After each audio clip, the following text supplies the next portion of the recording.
On est de retour pour une autre balado-diffusion. Dans le cas de doute, Gaz au bout, une présentation de la 40e édition du Grand Prix Skidoo de Valcourt. Anthony Marcotte ici à l'animation. Mon invité ce soir, quelqu'un de bien connu sur l'ovale de glace à Valcourt depuis déjà plusieurs années. C'est un jeune pilote, mais il fait partie des meubles à Valcourt. Danick Lambert, comment vas-tu, cher ami?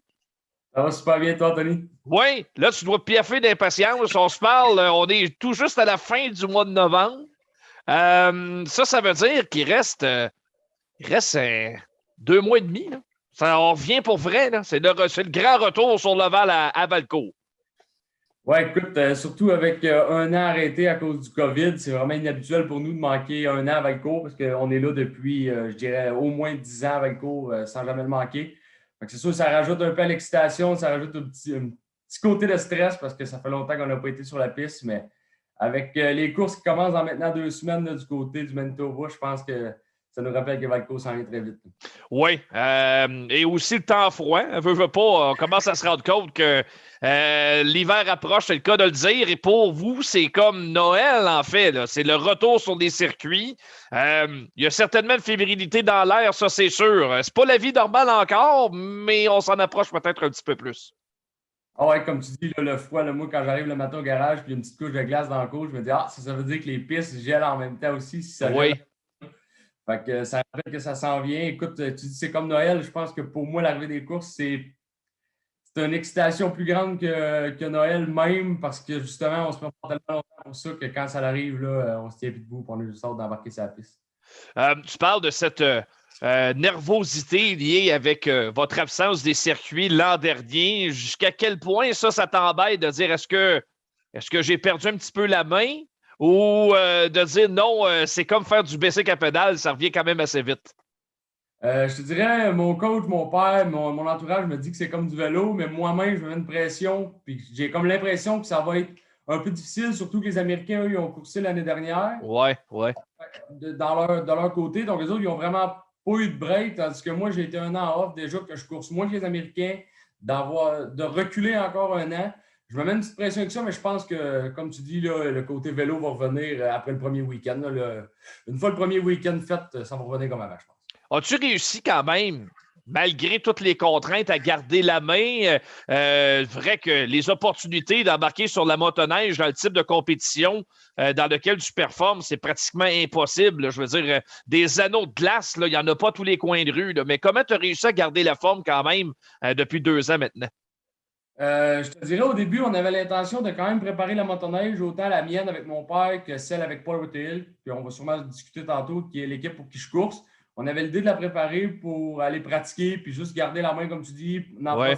profiter pour essayer des nouveaux setups, parce que malheureusement, dans le sport, vu que c'est des pistes qui doivent geler, souvent, on ne peut pas pratiquer avant la première fin de semaine. Malheureusement, autant de mon côté que du côté de Paul, on n'a pas pu préparer les deux machines. On a juste laissé ça aller, puis on s'est dit, on reprendra le tout l'année prochaine. Donc, c'est sûr, ça me nuit un peu parce que autant côté perdre la main que physiquement, je me suis laissé aller. On dirait que le COVID m'a comme assommé, puis je n'ai pas continué à aller au gym comme j'aurais dû, on va dire.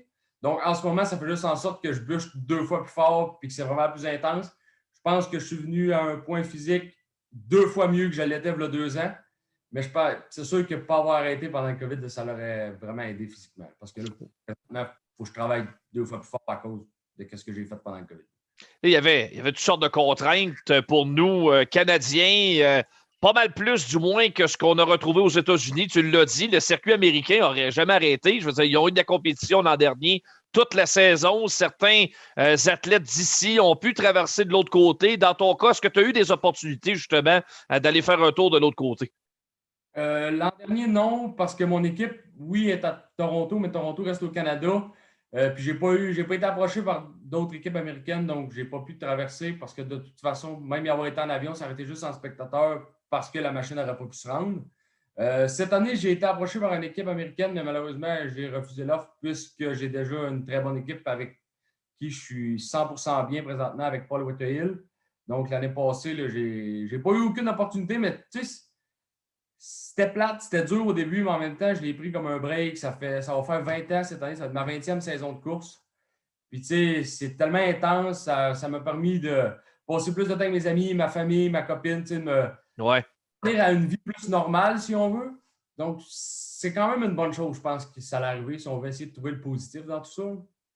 Danick, tu parles de 20 ans sur ta monture. 20 ans d'habitude, le pilote, il y a à peu près quoi? 35-40 ans. Non, t'as pas 40 ans, t'en as 23. Ouais. Ça fait des années que t'es là-dessus et t'as jamais arrêté, à part la COVID-19 qui t'a forcé à arrêter, sinon t'aurais couru l'an dernier. D'abord, il faut revenir dans le passé, il faut que tu nous parles de ta jeunesse. T'es un natif de Sorel et ça n'a pas été long que tu as eu des opportunités d'embarquer sur la motoneige. Il faut que tu nous racontes un petit peu le parcours de ta vie. Comme tu dis, là, je viens de Sorel. Mon père, c'est un fanatique de motoneige, plus motoneige de la trail. Il a beaucoup fait de sentiers.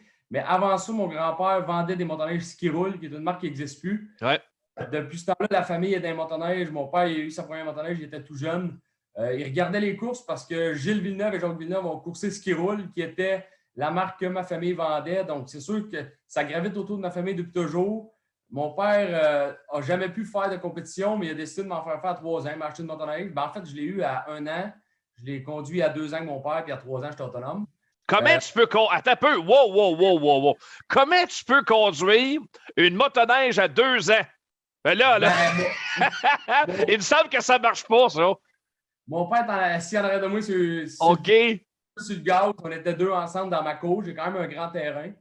À l'hiver, quand j'avais 3 ans, ma mère, on va dire, elle faisait la vaisselle, puis devant le comptoir, il y a une fenêtre. Puis elle me regardait pour être sûr que je ne frappe pas des arbres. Je me promenais tout seul dans ma cour à 3 ans. Puis les courses que j'ai commencées à 3 ans, en fait, c'est de l'accélération sur le gazon. Donc, ça demandait une technique moindre, si on veut. On s'entend, tu vas juste en ligne droite. Oui. J'ai commencé comme ça. On a fait 2 ou 3 ans juste d'accélération. Puis là, des amis qui coursaient avec nous faisaient aussi de l'ovale sur glace. Donc, mon père, il dit, on va l'essayer, pour voir si on aime ça. Puis, on a embarqué là-dedans depuis ce temps-là. Il y a eu peut-être 2-3 ans, je ne sais pas exactement, je me souviens vaguement que j'ai arrêté dans ma jeunesse parce que c'était le step entre une motoneige d'enfant à une motoneige conçue pour l'ovale. Puis là, par la suite, on est resté proche de nos amis de course qui nous ont convaincus de retourner aux courses. On a acheté une Junior 340 qui est la classe d'entrée, si on veut, dans l'ovale. Depuis ce temps-là, ça ne l'a jamais arrêté. Mon père, peut-être 5-6 ans plus tard, a décidé d'acheter une Formula 500 qui est l'avant-dernière classe de l'ovale. Puis maintenant, là, depuis 5 ou 6 ans, il y a une équipe de Pro-Cham qui est la plus grosse classe que tu peux faire, moi, approcher, puis je course pour eux autres temps plein. C'est quand même des marches importantes que tu as résumées en l'espace d'une trentaine de secondes. Mais tout ça, il y a beaucoup de tours en arrière de la cravate pour arriver à ce niveau-là. Il y a beaucoup de passion aussi.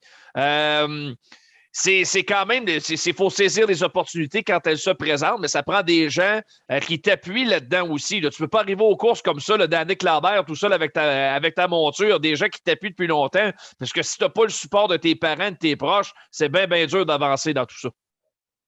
Ah, c'est sûr que je vais résumer rapidement parce qu'on pourrait passer à veiller à parler de course avec moi. Là, j'ai la parlotte facile puis ça me passionne beaucoup, fait que j'essaie de raccourcir ça de temps en temps. Mon père est autant passionné que moi, sinon plus, parce que depuis que je suis tout jeune, on va se dire, là, quand je coursais à 6 ans, je n'étais pas dans le garage en train de travailler là-dessus ce soir. C'est sûr, la mécanique était moindre, mais aussitôt qu'on a tombé junior, puis que j'ai pris la main, puis que là, il fallait améliorer la machine pour aller plus vite parce que le pilote, ben moi, j'étais au bout de la capacité actuelle. Mon père, il travaille là-dessus. Là. J'ai commencé junior, j'avais 10 ans, je suis rendu à 23 ans. Ça fait 13 ans que l'été, il démonte la machine en pièces, il remonte. L'hiver, la préparation intensive, le camion, le campeur, parce que nous, on voyage toujours avec notre campeur, on dort là-dessus. Donc, c'est une préparation autre que la motoneige qui est vraiment beaucoup. Ma mère, là-dedans, ma mère vient peut-être pas au garage, mais depuis ce temps-là, on sacrifie nos hivers en famille pour moi. Fait que c'est sûr que sans avoir eu mes parents qui étaient prêts à abandonner les motoneiges de sentier qu'ils ont fait ensemble depuis des années et puis voyager à travers le Québec, j'aurais jamais pu me rendre là. Écoute, j'aurais jamais fait ça tout seul, même pas avec des amis. Avec des amis, ça aurait été ici et là récréatif. On n'aurait pas fait grand-chose. Mais c'est sûr que ça, c'est très important dans mon développement. Puis comme tu dis, les opportunités à saisir, c'est Paul Whitehill. Il voulait que j'achète la machine au début, puis on n'a pas pu se le permettre parce qu'on n'a pas les moyens de courser à un si haut niveau, qui est, comme on va dire, l'équivalent du gros bloc en modifié. C'est pas tout le monde qui est capable de se rendre là. Ouais. Monétairement et autant le savoir, parce que, tu sais, courser des bêtes autant modifiées, ça demande un savoir quand même intense. Donc, quand moi, Paul, il m'a dit, tu veux-tu l'acheter? J'ai dû décliner l'offre. Puis, je ne sais pas pourquoi, moi, il voulait vraiment que j'embarque là-dessus dans ma vie. Donc, il m'a appelé juste avant Valcourt, justement. Ma première course a été à Valcourt avec eux. Puis, j'ai pas pu dire non. Écoute, tu t'en vas dans la crème de la crème. Là. Je ne pouvais pas refuser ce genre d'opportunité. Quand tu parles de modifier gros bloc, on parle d'un public qui te suit sur la motoneige. Mais modifier gros bloc, ça, c'est mon château. La course automobile sur terre battue. Tu as un paquet de chums qui roulent l'été là-dessus. Sabrina Blanchet également roule sur la terre battue. Elle court contre toi en pro-cham sur la glace et tout ça. Faut que tu me parles un petit peu de cette passion pour la course, parce qu'à Sorel-Tracy, beaucoup de gens qui tripent sur la course automobile, t'en fais partie. Puis est-ce que tu as déjà eu de la chance ou des opportunités d'essayer une voiture de course pour faire peut-être, pas une transition, mais goûter à autre chose? Ouais, comme tu dis, là, moi, mon cercle d'amis, 95% vont aux courses ou courses même. Oui. C'est sûr, ça m'a amené à aimer la terre battue rapidement. Avec mon cercle d'amis comme Carl Letendre de Sorel, que tu connais sûrement là, en Sportsman. Je suis tout le temps avec lui, donc on va toujours aux courses. Mais avant tout ça, j'ai connu Carl dans l'équipe d'Étienne Cournoyer en Sportsman. C'est là que j'ai vraiment eu la piqûre de la terre battue. J'ai travaillé avec Étienne pendant 4 ans. Puis lui avait loué la piste avec d'autres pilotes en fin de saison à Saint-Marcel. Puis oui, j'ai essayé un Sportsman. C'est la seule fois que j'ai embarqué là-dedans. J'ai vraiment aimé ça. De là à dire je vais faire la transition, peut-être pas. Pour la seule et unique raison, là, ça faisait déjà 15 ans que j'étais dans l'Oval de Montagne, donc c'est dur de quitter quelque chose qui te passionne autant. Mais j'ai adoré ça, puis c'est définitif que j'aimerais ça courser un jour sur terre battue là, si jamais les opportunités se présentent. Il est certain que, je veux dire, une saison d'hiver, c'est relativement court et vos saisons, veut pas, vous ne courez pas toutes les fins de semaine. C'est plus difficile d'être constamment au cœur même de la compétition. Est-ce qu'un passionné comme toi, ça ne peut pas faire autrement? Si tu veux courir à tous les jours, j'ai l'impression que tu le ferais. Alors, définitivement, moi, mon rêve, ce serait de partir le 1er janvier, m'en aller aux États-Unis, puis passer janvier, février, mars, parce qu'eux, ils ont la chance de courser pratiquement toutes les fins de semaine. Puis quand le gros circuit ne course pas, ils ont d'autres petites courses. Si je peux le comparer à terre battue, exemple, tu as East Broughton, tu as Thetford, je pense qu'il y a une track, tu as Bas-Saint-Laurent. Donc, si tu ne veux pas faire les tracks maîtresses, on va dire, qui sont Granby-Drummond, qui ne coursent pas, ben, tu peux aller ailleurs. Mais aux États-Unis, c'est la même chose en ovale sur glace. Ils ont plein de petits circuits qui ont leur compétition que tu peux faire. Donc, c'est sûr, moi, ça serait mon rêve de faire ça temps plein. Par chance, mon père, il est autant de la même optique. Donc, on essaie tout le temps de courser le plus possible. Là, je te dirais que cet hiver, si les courses ne sont pas annulées, pour autant des raisons, parce que nous, s'il fait chaud, il n'y a pas de glace, il n'y a pas de course. Ouais, en été. Mais si tout se passe bien, les courses ne sont pas annulées, je prévois commencer ma saison le 6-7 janvier, puis la finir le 12 mars, puis je vais avoir un week-end off maximum. Oh, OK. Donc, tu t'enlignes vraiment là, pour une grosse saison. Beaucoup de circuits américains. Là. Donc, on va te retrouver de l'autre côté. Puis avec justement la relaxation aux douanes, ça vous permet justement d'envisager une grosse saison. Oui, définitivement. Nous, on part après le jour de l'an. On va fêter le jour de l'an avec notre famille. Ensuite, on course le 6-7 janvier au Wisconsin. C'est quand même 2400 km se rendre. Donc, on va partir le lendemain du jour de l'an. On s'en va. Puis, on prévoit revenir là. Les dates exactes, je ne m'en souviens pas, mais je pense que c'est le 23 janvier. Donc, je pars 3 semaines avec mon père aux States. Ensuite, on revient. On a un week-end off parce qu'il y a une course qui a été annulée. On retourne aux États-Unis, mais dans l'État de New York. Aller-retour, in and out. Puis, avec les allègements aux douanes, comme tu as dit, on n'aura pas besoin d'avoir notre test pour le 72 heures, donc ça l'aide à y aller, puis c'est encore moins de dépenses, parce que ça, c'est rendu une nouvelle dépense qu'on doit calculer. Ensuite, Valco, on s'en va à Eganville en Ontario, Robertval au Lac-Saint-Jean, puis on finit notre saison à Winnipeg au Manitoba. Donc, du millage, on va en faire, puis on va en faire des courses. Winnipeg, Manitoba, pas importe, hein? C'est beau. C'est beau ces jours, là, mais je dis Winnipeg parce que, tu sais, s'imaginer c'est où, c'est à 1 heure de là. Fait. C'est pas à la porte. Monter jusqu'au Manitoba, il faut le vouloir pas à peu près. Comment, quand tu quittes avec ton père là, aux États-Unis, là, tu parles d'un voyage là, tout de suite après au début du mois de janvier, partir 3 semaines. Bon, il y a le week-end de compétition, mais entre-temps, vous faites quoi rendu là-bas? Comment on se loge en plein hiver aussi? Moi, mon père, il est un peu old school, puis il m'a un peu transmis ça. On a un vieux Dodge 1982. qui est notre truck de course depuis toujours. En fait, depuis que je vais aux courses, c'est ce truck-là. Puis on a un campeur, tu sais, une caravane portée qu'il appelle, là. Ouais. Tu dois comprendre de ce qu'on parle. Lui aussi, 1986, on a tout isolé ça pour l'hiver. On a Ah, ouais. un qui marche avec le Preston du camion. On s'en va sur la route. On arrive aux courses, il fait moins 32, il fait plus 34 dans le campeur. On peut dormir en boxeur sans problème. Fait que c'est vraiment la belle vie pour nous. On sauve autant sur le coût des hôtels, les restaurants, parce que ma mère va faire la nourriture. Donc, c'est pas plus cher que manger à la maison. Là, c'est la même bouffe. Fait que c'est ça qu'on fait pendant nos semaines. On se promène, on aime beaucoup visiter mon père. On visite des petits restaurants, des petits bars, pas c'est caché. Là, on va dans des petits bars aux États-Unis. Arrête donc. Ouais. Mais là, maintenant, je ne bois plus pendant mes saisons. Donc là, je prends des cafés quand mon père prend une petite bière. OK. Mais on aime visiter. On est allé voir l'usine de Wall qui font nos châssis, qui est un peu l'équivalent de Bicknell. C'est ce qu'on voit le plus. On va visiter d'autres tracks qu'on n'ira pas. On essaie vraiment de se promener et d'apprécier le voyage. On ne veut pas juste être aux courses pour courser. Oui, on aime ça. Oui, on veut gagner. Mais le but, c'est notre activité de famille, c'est notre passion, c'est ce qu'on veut faire. Donc, on essaie de rendre ça le plus agréable possible.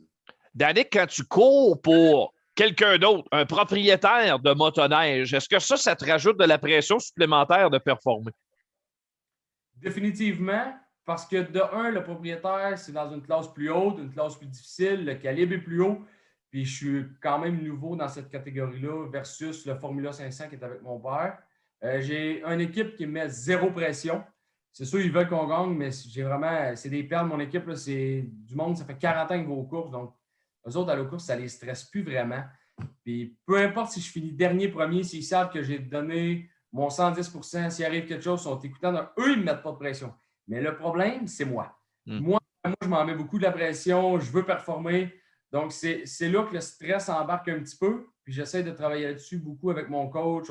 On fait des petits meetings. C'est pas juste s'entraîner avec le coach. C'est vraiment l'aspect mental qu'on essaie de travailler cette année. Mon nouveau coach, Jeff Delivera, qui est excellent là-dedans. Écoute, on finit un appel, puis je suis motivant fou, mais si je suis seul au gym et j'ai un peu de misère, je me dis, ouais, ça va être difficile. Fait que la pression est 100% causée par moi-même, mais on essaie de l'enlever le plus possible parce que tu te dis que si on a décidé de t'embaucher, entre guillemets, puis de mettre du temps et de l'argent sur toi, c'est parce qu'ils font confiance en toi puis qu'ils sont pression. Une saison de motoneige dans la grosse classe, là, comme tu nous fais mention, en Pro-Cham. Honnêtement, j'ai aucune espèce d'idée. Ça peut avoisiner combien en montant d'argent? Là, parce que les moteurs, évidemment, c'est des moteurs de haute compétition qui doivent être mis à niveau régulièrement. C'est une histoire de gros sous. Puis en plus, tu rajoutes à ça les nombreux déplacements qui vous amènent à voyager un petit peu partout dans le nord-est des États-Unis. C'est vraiment une histoire de gros chiffres, là, votre affaire. Ouais, moi, même moi, je peux pas te dire vraiment un chiffre, même si je voudrais. C'est quand même difficile parce que j'ai la chance de ne pas payer cette partie-là. Je ne paye rien avec mon autre équipe. Je suis vraiment juste le pilote. J'arrive là avec ma poche sur l'épaule, mon linge dedans. Puis le linge est fourni. Fait que je ne paye même pas mon linge de course. T'sais. Fait que c'est dur évaluer les coûts. Mais tu sais, une fois, le plus cher de tout ça, c'est définitivement, comme tu dis, la distance, l'hôtel, puis le restaurant. Versus si on compare en terre battue, que tant que moi, les gros coûts, c'est les pneus, parce que les pneus, ils revolent tout le temps. Il faut tout le temps t'en mettre des nœuds si tu veux performer. Tandis que nous, notre pont, il est cher, mais une fois qu'il est payé, tu ne le changeras pas dans l'année. Il va te faire ton année. Le gaz, c'est un petit moteur, ça prend moins d'essence qu'une grosse voiture de course. Fait que les coûts, comme tu dis, c'est le moteur. Le moteur, c'est des moteurs de trail, 440 cc, mais modifiés vraiment à la limite, quasiment trop. Donc, c'est sûr, le moteur, il a besoin d'entretien. Tu sais, on enlève les têtes, les pistons, les cylindres dans chaque soir de course. C'est ça qui fait que c'est plus dispendieux, mais j'aurais de la difficulté à mettre un prix. C'est beaucoup de temps, j'imagine, en mécanique, quand on commence à jouer là-dedans, là, toutes les fins de semaine. Il y a une minutie aussi, là, parce que tu ne veux pas arriver un week-end de compétition et commencer à avoir des problèmes mécaniques parce que là, ça va ruiner votre fin de semaine, pas à peu près. Le Kingpin dans le garage, est-ce que c'est Danick ou papa? Pour notre motoneige, c'est définitivement mon père. C'est sûr, je suis tout le temps là pour l'aider, mais mon père, il le fait depuis toujours. Puis, comme si je me rapporte à 2 ans, ma dernière année avant le COVID, moi, j'étais à l'université. J'étais à Drummondville, j'étais en appartement à Drummondville. Fait que c'est sûr que le soir, s'il fallait que j'étudie, je n'étais pas dans le garage, mais mon père était toujours là. J'arrivais le vendredi, des fois, avec mon char aux courses. Le campeur était là, la motoneige s'est débarquée, était à la coche. Fait que Mon père, je te dirais, on est autant là, les deux, mais si moi j'ai un empêchement dû à l'école, au travail, mon père est toujours là, donc je lui ai donné le mérite qu'il y a une coche sur moi. Quand on enlève, là, justement, là, le hood, là, on enlève le capot de la motoneige, puis qu'on doit vraiment leur faire un refresh de moteur. On travaille sur quoi exactement au niveau mécanique là, quand on travaille vraiment dans un moteur de motoneige haute performance? Si on peut tasser ça de côté, la motoneige avec mon père, c'est un Formula 500, c'est bone stock, c'est un moteur, c'est un peu l'équivalent d'un Sportsman. On a tous le même moteur, tu ne peux rien faire. Exact. C'est très simple. Mais le Pro Champ, c'est modifié en fou. Des fois, même à travers la journée, on va enlever les têtes, enlever le cylindre, aller vérifier si les rings sont bons, si la compression est encore bonne. Le soir, Paul, souvent, avec les autres mécaniciens, va venir enlever les pistons, changer les pistons, toujours vérifier qu'il n'y ait pas une petite craque parce que c'est un moteur qui va virer à peu près 8000 tours en temps normal. On le fait virer 10 000, 10 002. Donc, c'est sûr, il est poussé à des limites qui n'est pas fait pour ça parce que ce n'est pas un moteur de course, c'est un moteur de sentier qui est transféré en moteur de course. Fait que c'est vraiment ça la maintenance. C'est juste de prendre soin de regarder tous les petits détails pour être sûr que tu ne vois pas une petite craque parce que c'est ça qui va arriver. Il ne va pas sauter pour rien. Fait que c'est pour ça que c'est beaucoup de temps parce que tu es tout le temps en train d'ouvrir ce moteur-là pour vérifier si tout est beau.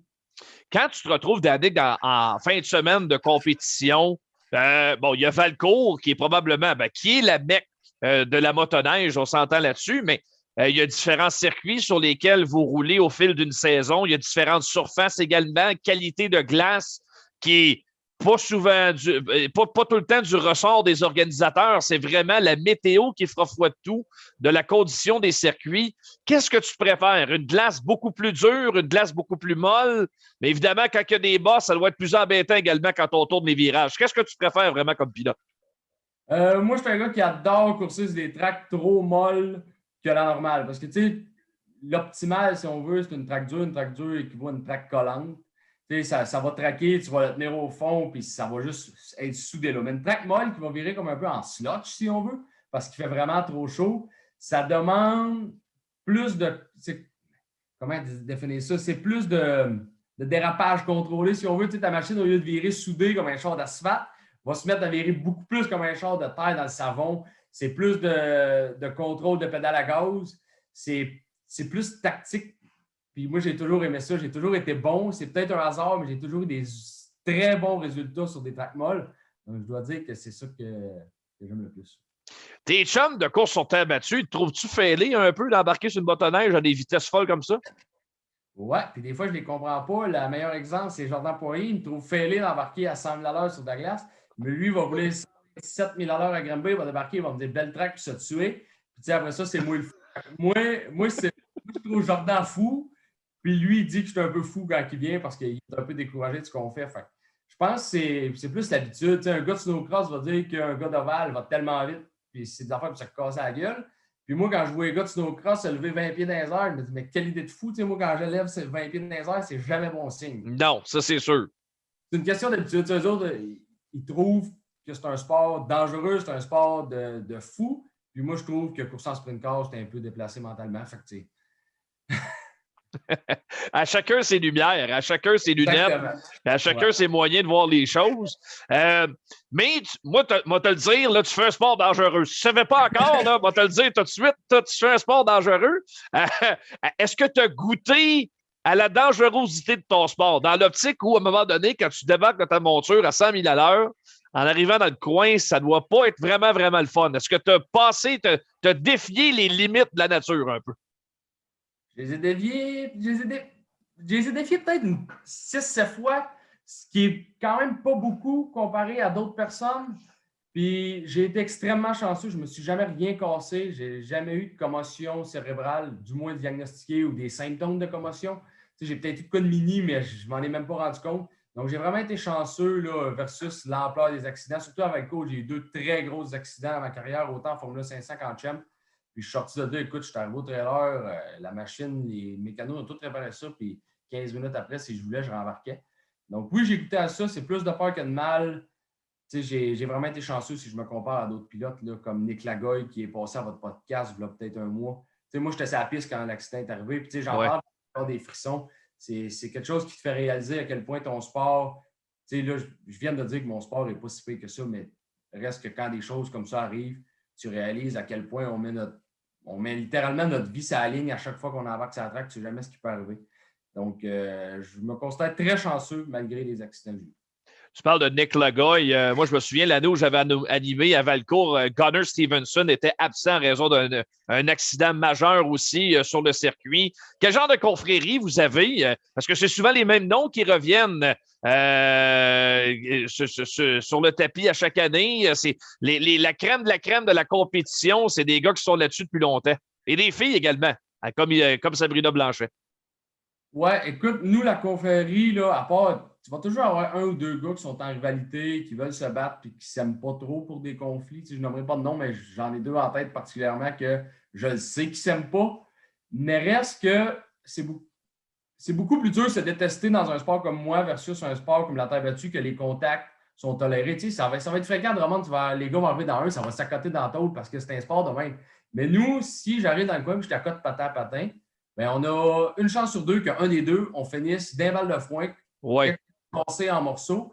Fait que le fait qu'on est obligé de se respecter, même si c'était la pire des haines envers la pilote ou le pilote à côté de toi, tu ne feras pas de coup chien parce que tu sais que tu risques d'y briser quelque chose ou même de le rendre handicapé ou quoi que ce soit. Là, comme on voit avec Nick Lagoy, lui, ce n'est pas une histoire de coup chien, mais reste que tu vois que c'est tellement fragile de se blesser dans notre sport que ça fait en sorte que je pense 95% des pilotes s'aiment. On va se texter, on va avoir du fun ensemble, on va aller à des parties ensemble. Moi, honnêtement, je n'ai pas de difficulté avec aucun pilote. J'ai du fun avec tout le monde. Puis après la course, si j'ai perdu, c'est sûr, je vais être déçu d'avoir fini deuxième. Mais je vais être super content de le gagner avant de moi parce que on se respecte dans ce qu'on fait. Oui, puis c'est un sport où une fraction de seconde peut être extrêmement dommageable, fatale pour même les pilotes et une chute peut être lourde en conséquence également. C'est pour ça que tenter un dépassement en piste, c'est pas toujours chose facile. Il faut que tu choisisses ton moment parce que il y a peut-être une opportunité de réussir à dépasser pendant vos courses. Oui, définitivement. C'est sûr, il y en a qui vont prendre plus de risques que je le prends. Je me considère comme un pilote prudent. Là. Si je suis deuxième et j'ai la chance de faire le dépassement, je vais le faire. Mais si dans ma tête, je me dis il y a des grosses chances à la crosse, je ne le ferai pas puis je vais accepter d'être deuxième ou je vais essayer un autre dépassement. Parce que, comme tu dis, ça se fait tellement vite. Le gars ne va pas arriver. Tu ne peux pas y faire un slide job dans notre sport. C'est impossible de faire un slide job. Parce que tu ne réussiras jamais à breaker assez rapidement pour comme couper en bas d'Ivan puis genre contrer le slide job. Donc, c'est un sport qui nécessite beaucoup d'intelligence et de patience. Parce qu'il faut que tu conduises avec ton cerveau et non juste des fois avec ce qui arrive sur le moment puis l'adrénaline. Y a-t-il une question d'endurance aussi, de dire j'attends mon moment, je mets de la pression, puis à un moment donné, mon rival va craquer? Je pense que oui. Malheureusement, moi, je suis le pilote qui craque parce que maintenant, avec le Pro Cham, c'est vraiment demandant physiquement. C'est vraiment.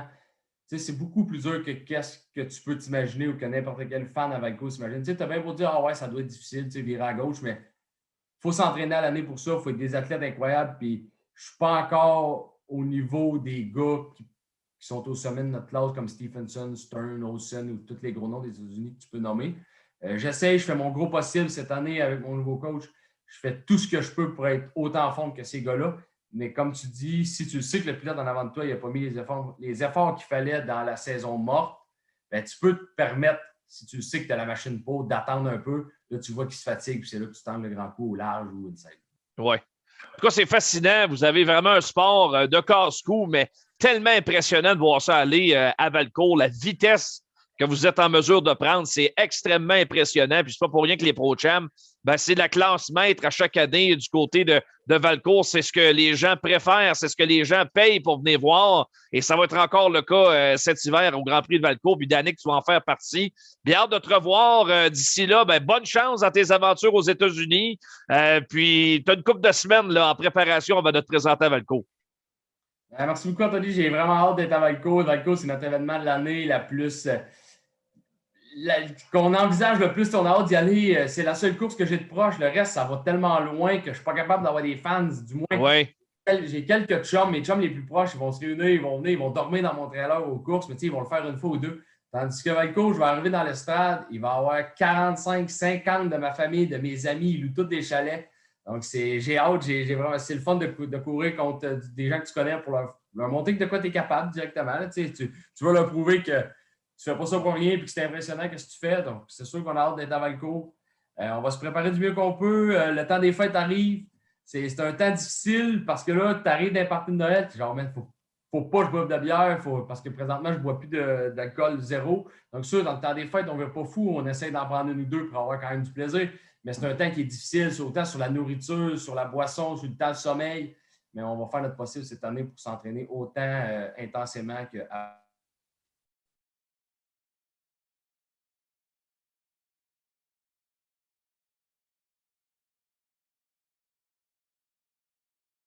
On a perdu Danick.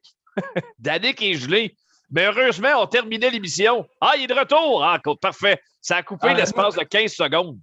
Ouais, moi avec, je t'avais perdu. Là. Je me demandais c'était qui était perdu. C'était toi. Ah ouais. Mais non, mais tu complétais ta phrase. Donc, on n'a absolument rien manqué. Moi, la petite dernière question que j'avais pour toi, là, c'est Valcourt, pour tes rivaux sur la piste, c'est vu comment, ça, pour tous ces gars-là? Là, tu les as tous nommés tantôt. Là, la crème de la crème de la motoneige venue d'ailleurs. Ils voient ça comment venir chez nous? Si on parle de la piste, tout le monde dit que c'est une des pistes les plus difficiles parce que c'est rare qu'on a des pistes avec deux curves totalement différentes. Tu sais, la 1-2 à Valcourt est tellement serrée versus la 3-4 que tu as quasiment le temps d'aller en ligne droite dans le croche. Fait que c'est sûr qu'il y a beaucoup de techniques, autant pour moi que pour n'importe quel de mes adversaires. Mais l'événement général, tout le monde va dire que c'est l'événement le plus grandiose parce que, tu sais, il y a tellement de spectateurs comparé aux autres courses qu'on fait. Il y a tellement de disciplines, d'événements, de spectacles. Tu sais, après course, tu as le goût, tu vas aller prendre une bière d'entente. Puis c'est vraiment un événement qui est vu comme le plus gros événement de course qu'on fait, là, côté entertainment, si on veut. Là. Ah, c'est un must à ne pas manquer. Puis c'est en février que ça va se passer pour la 40e édition. Merci, Danick. Bonnes aventures aux États-Unis. Ramène les meilleurs résultats qui soient. Puis au plaisir de se voir en février. Bien, merci beaucoup. Puis merci de m'avoir accueilli au podcast du Grand Prix de Valcourt. C'est toujours le fun de venir parler d'un peu de motoneige d'Oval. Ça me fait toujours plaisir et ça me passionne autant. Donc, c'est vraiment un privilège d'être là avec toi ce soir. On fait ça, c'est sûr. Quant à vous, chers auditeurs, téléspectateurs, ou c'est que si vous nous écoutez via la balado-diffusion, via Spotify, c'est un grand plaisir. Ici Anthony Marcotte et au nom de toute l'équipe du Grand Prix Ski-Doo de Valcourt, merci d'avoir été là. Puis on se donne rendez-vous très bientôt pour une autre balado. En cas de doute, gaz au bout. Salut tout le monde. Bye-bye.